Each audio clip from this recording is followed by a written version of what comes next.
James joins us live from Sydney this morning. Has the infighting ended now, James? Have you hit the bottom yet, do you think?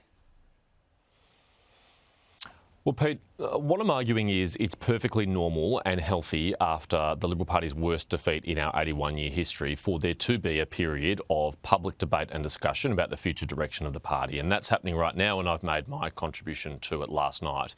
But what I've also said is that this can't continue for the rest of the term, because if we are still debating the future and the purpose of the Liberal Party and what we believe in at the end of the term rather than the start, then it will send a message to the Australian people that we're focused on ourselves instead of being focused on them.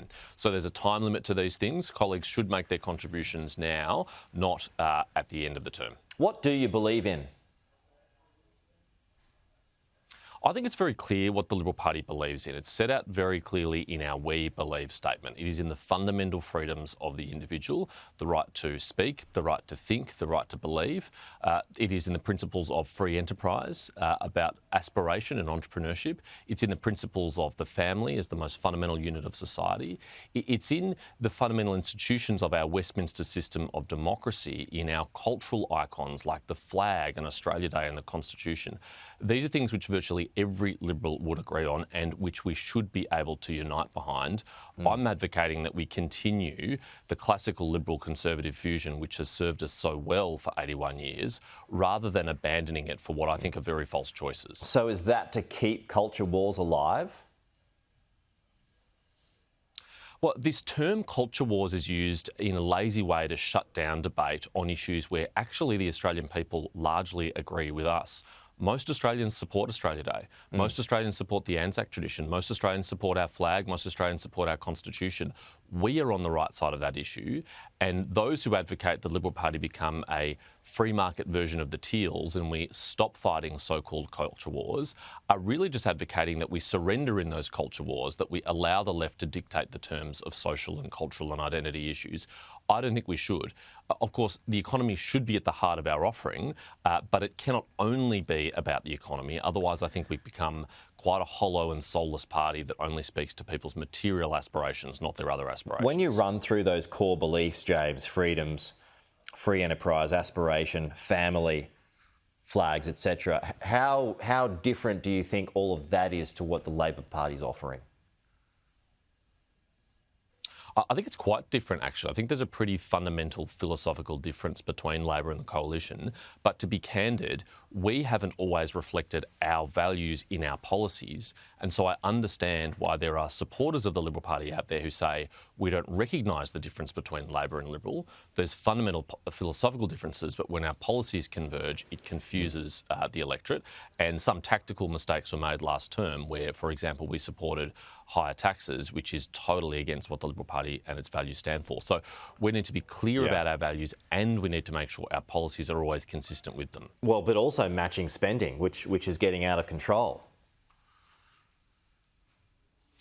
It's very clear, with spending at 40-year highs outside the pandemic, that is the reason why Labor has plunged us back into deficit again. Yeah, you were going to support that for the last election, is my point.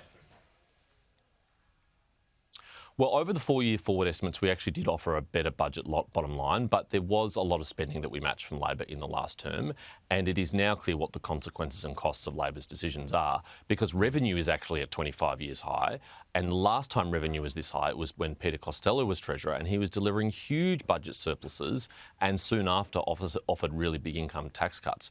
We are not going to have big budget surpluses under Jim Chalmers, nor are we going to have big tax cuts. Australians are paying more to support this government, and they're poorer for it. You also mentioned, James, in your speech that you want to push out against Farage-style populism. Who's that directed at? I think there's a lot of folks who could take a guess, but who's that directed at?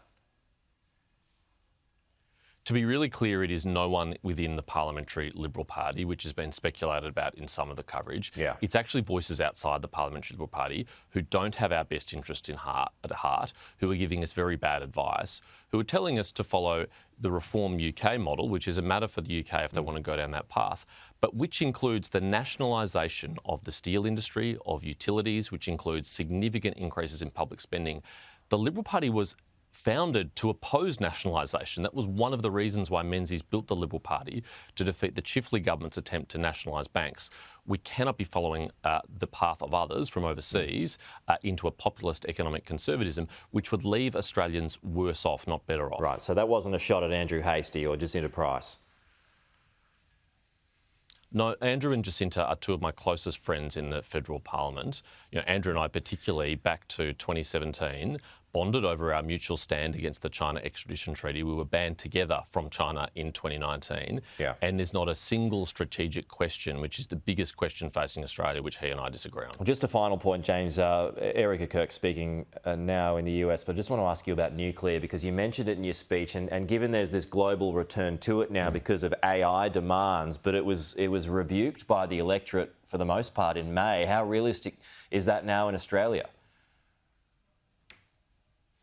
I think what was rebuked by the electorate was the particular approach we took to nuclear power in the last term. We proposed that it would be publicly owned, publicly built and publicly managed, and I'm not sure that was consistent with Liberal values of market-based solutions and limited government. We haven't settled exactly the details of our policy for the next election, but something that would be consistent with Liberal values would be lifting the moratorium on nuclear power and allowing private industry, the energy industry and the market to decide whether or not nuclear is viable or not.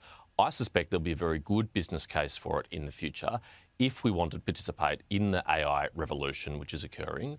Unless we're content to sit on the sidelines and we don't think we need the power to make sure that industry can exist in Australia, then I think it will be an option which industry will want to take up, as they are in the United States and elsewhere in the world. All right, we'll see. James, good to have you with us. Thank you, as always.